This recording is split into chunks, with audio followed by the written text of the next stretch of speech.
मैया मोरी कबहू बढ़ेगी चोटी, मैया कबहू बढ़ेगी चोटी।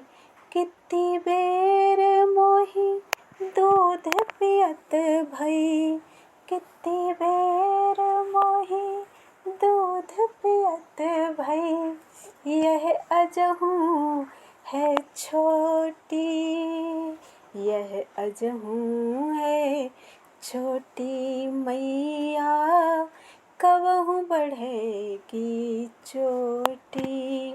तू जो कहती बल्कि बेनी जो हुए है लंबी मोटी। तू जो कहती बल्कि बेनी जो हुए है लंबी मोटी। काढ़त गुहत नहवावत जई हैं, काढ़त गुहत नहवावत जई हैं।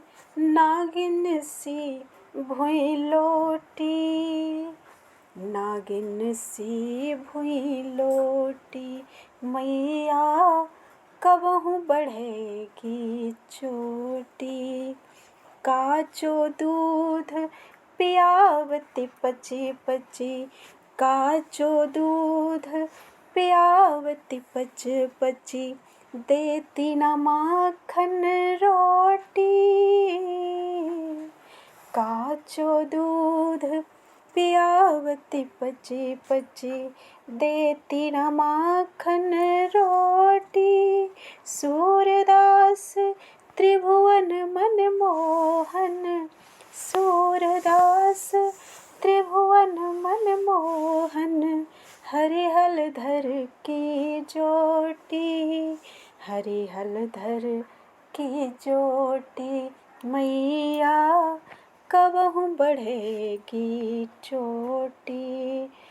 कितनी बेर मोही दूध पियत भई, यह अजहू है छोटी। मैया कबहू बढ़ेगी चोटी। मुझे राग का तो ज्ञान नहीं है, लेकिन इसमें कहा गया है रामकली राग में बद्ध। यह पद बहुत सरस है। बाल स्वभाववश प्रायः श्री कृष्ण दूध पीने में आनाकानी किया करते थे। तब एक दिन माता यशोदा ने प्रलोभन दिया कि कान्हा, तू नित्य कच्चा दूध पिया कर, इससे तेरी चोटी बहुत लंबी हो जाएगी, दाऊ भैया जैसी मोटी और लंबी हो जाएगी। मैया के कहने पर कान्हा दूध पीने लगे। अधिक समय बीतने पर एक दिन कन्हैया बोले, अरे मैया, मेरी यह चोटी कब बढ़ेगी? दूध पीते हुए मुझे कितना समय हो गया है, लेकिन अब तक भी यह बहुत छोटी सी ही है और भूमि पर ही पड़ी रहती है, मतलब कि बालों में ही है। तू तो कहती थी कि दूध पीने से मेरी यह चोटी दाऊ जी की चोटी की जैसी लंबी और मोटी हो जाएगी। संभवतः इसीलिए तू मुझे नित्य नहलाकर बालों को कंघी से संवारती है, चोटी गूंथती है, जिससे चोटी बढ़कर नागिन जैसी लंबी हो जाए। कच्चा दूध भी इसीलिए पिलाती है। इस चोटी के ही कारण तू मुझे माखन व रोटी भी नहीं देती। इतना कहकर श्री कृष्ण रूठ जाते हैं। सूरदास जी कहते हैं कि तीनों लोकों में श्री कृष्ण बलराम की जोड़ी मन को बहुत सुख देने वाली है। बोलो वृंदावन बिहारी लाल की जय। अगला पद है दाऊ बहुत खिजायो। मैया मोही दाऊ बहुत खिजायो, मैया मोही दाऊ बहुत खिजायो। मोसो कहत मोल को लीन हो, मोसो कहत मोल को लीन हो। तू जसुमती कब जायो, तू जसुमती कब जायो। मैया मोही दाऊ बहुत खिजायो। काह करूं इहिरिसी के मारे, काह करूं इहिरिस के मारे। खेलन हो नहीं जात, काह करूं इहिरिस के मारे। खेलन हो नहीं जात, पुनि पुनि कहत कौन है माता, पुनि पुनि कहत कौन है माता, को है तेरो तात।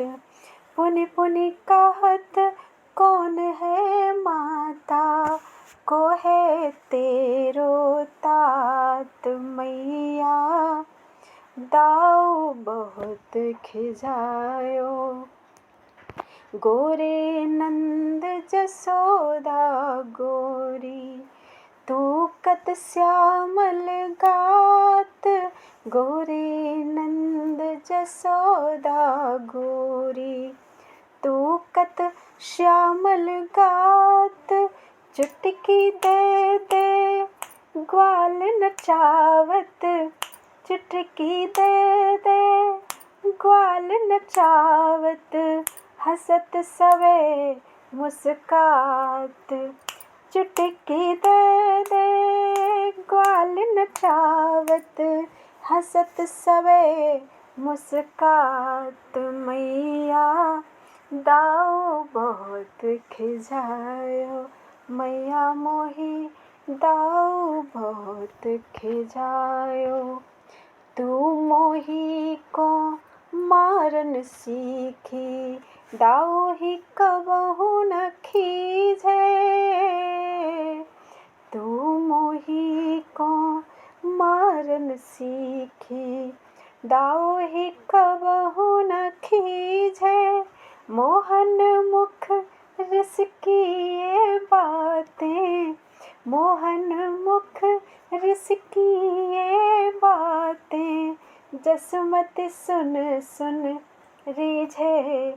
मोहन मुख रस की ये बातें, जसमत सुन सुन रीझे। मैया मोही दाऊ बहुत खिजायो, सुनहु कान बलभद्र चवाई, जनमत ही को धूत। सुनहु कान बलभद्र चवाई, जनमत ही को धूत। सूर श्याम मोहि गोधन की सौ, सूर श्याम मोहि गोधन की सौ, हो माता तू पूत। सूर श्याम मोहि गोधन की सौ, हो माता तू पूत। मैया मोहि दाऊ बहुत खिजायो। सूरदास जी की ये रचना राग गौरी पर आधारित है। यह पद भगवान श्री कृष्ण की बाल लीला से संबंधित पहलू का सजीव चित्रण है। बलराम श्री कृष्ण के बड़े भाई थे, गौर वर्ण थे। बलराम श्री कृष्ण के श्याम रंग पर यदा कदा उन्हें चिढ़ाया करते थे। एक दिन कन्हैया ने मैया से बलराम की शिकायत की। वह कहने लगे कि मैया री, दाऊ मुझे ग्वाल वालों के सामने बहुत चिढ़ाते हैं। वह मुझसे कहते हैं कि यशोदा मैया ने तुझे मोल लिया है। क्या करूं मैया, इसी कारण मैं खेलने भी नहीं जाता।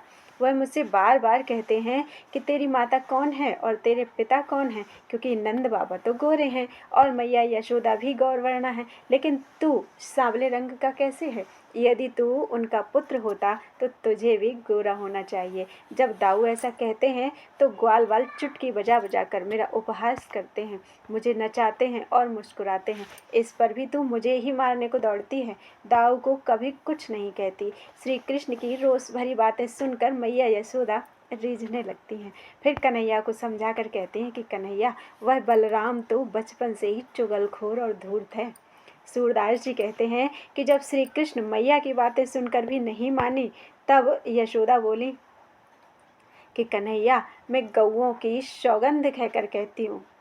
सूरदास जी कहते हैं कि जब श्री कृष्ण मैया की बातें सुनकर भी नहीं माने, तब यशोदा बोली कि कन्हैया, मैं गौओं की सौगंध खाकर कहती हूँ कि तू मेरा ही पुत्र है और मैं तेरी ही मैया हूँ। बोलो वृंदावन बिहारी लाल की जय।